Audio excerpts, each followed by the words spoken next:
Kahapon po, nung isang araw yata, lumindol po sa Mexico.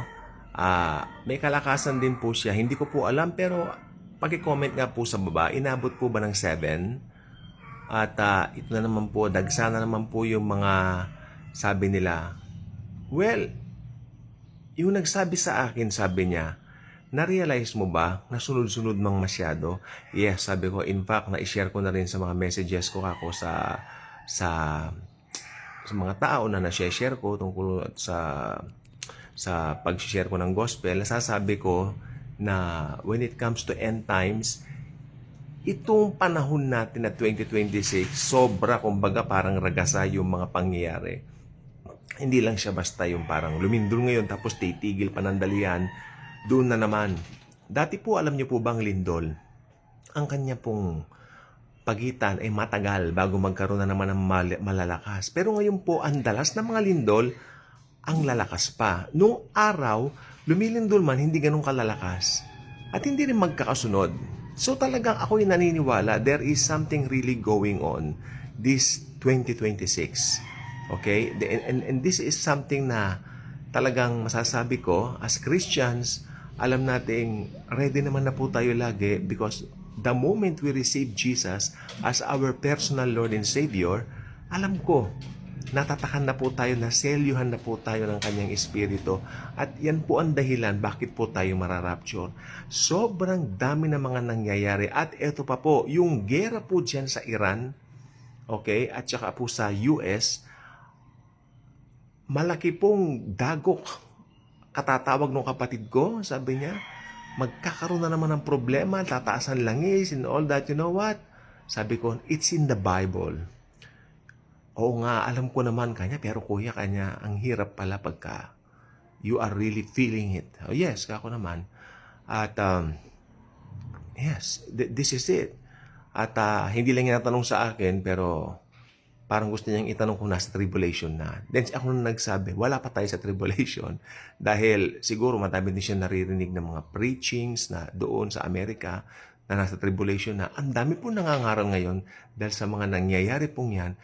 Marami nagsasabi nasa tribulation na raw po tayo. No, don't give in even a sec sa mga ganyang paniniwala dahil wala pa po tayo sa tribulation. Okay? Mararapture muna ang church bago dumating ang tribulation. Ang tribulation po ay isang pangyayari na wala pa pong nakasumpong na kagaya nito. Ito po ay isang pangyayari na talaga po namang masasabi po natin na sinasabi po ng aklat na ito na tanging yun lang po yung panahon na yun. No? Nag-iisang panahon sa kapanahonan na wala pong katulad. Dahil ang sabi po ng Bible, no, yung mga taong makakaranas doon ay makakaranas o makakasumpong ng isang pangyayari na talagang unique. Okay? Kaya itong mga pangyayaring ito, since aminin po natin, nakakadama po tayo ng kaibahan, di po ba? Kasi kumpara po sa mga nagdaang taon, hindi po ganito ang panahon. Opo, hindi po ganito ang panahon. Saan ka naman nakakita ng lalabas ka sa labas tapos tumitingin ka sa langit? Hindi mo maintindihan may nagbago? Hindi mo naiintindihan there is something na nangyayari sa paligid pero hindi mo masabi. Yan po ang sinasabi ko po. No? Sa atmosphere may nagbago. At hindi natin alam kung ano po yung nagbagong yon. Pero since alam naman natin, nakasulat po sa banal na aklat, lahat po ng nangyayari ay kaugnay po talaga sa end times. Ako po'y naniniwala. No? Itong isang taon lang ito, 2026, July 19 pa lang po tayo ngayon. Pero ang dami na po, sangkaterba na po yung nangyayari. At hindi lang po yun ha, tignan po natin yung mga nangyayari sa paligid. Yung mga behavior ng mga tao. Hindi na po ako magbabanggit ng espesipiko.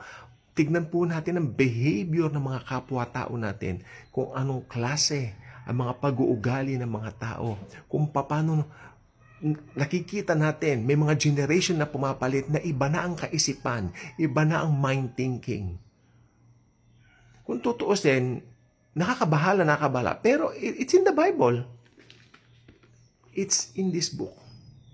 So, the only thing we can do is to let Jesus to control everything. Bahala na po siya. Hindi natin makokontrol ang mga bagay na nakatala na dito. We cannot control it.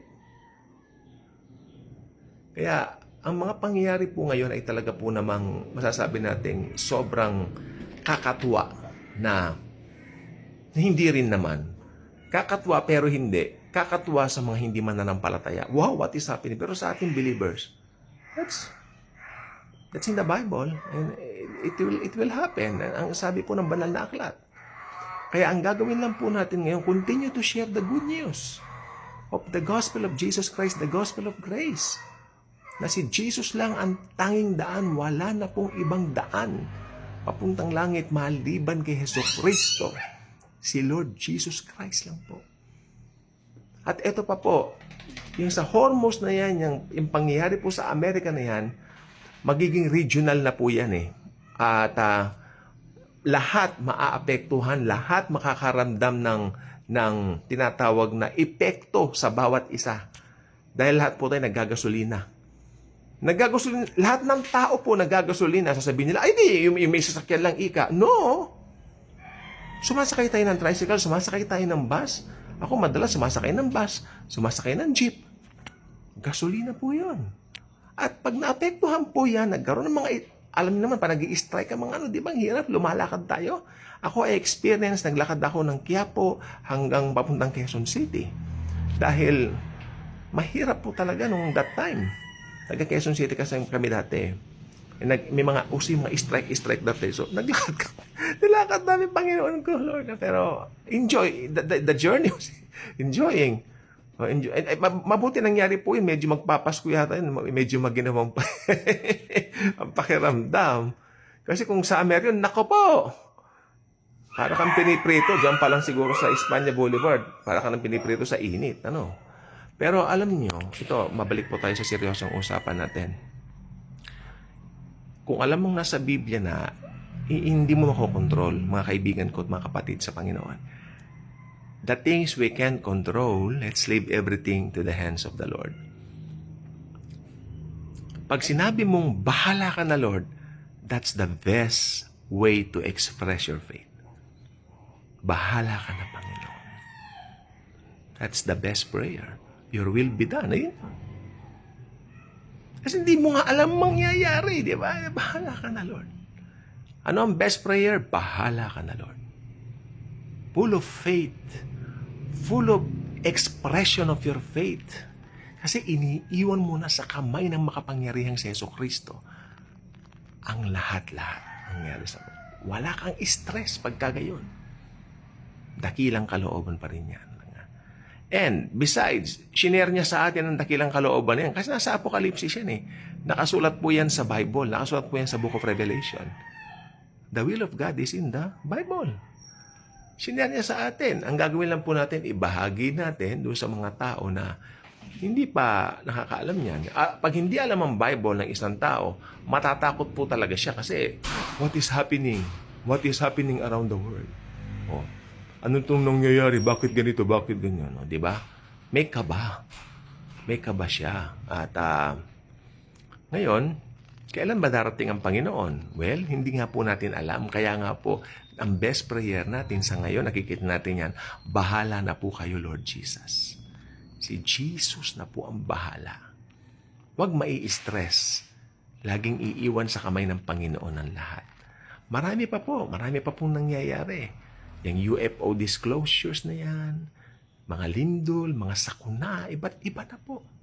Pero tatandaan po natin, merong isang hindi nagbabago. Jesus Christ is the same yesterday, today, and forever. And if Jesus lives in you, you have everything.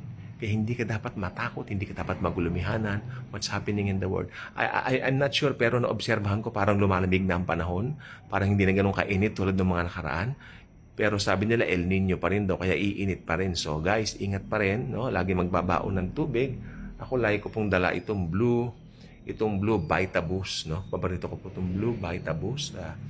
Yan, bumili kayo niyan sa SM, no?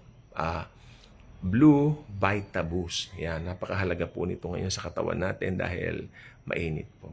Mga ka-good vibes, thank you sa panonood. Subscribe po kayo, share this video sa ibang mga tao. God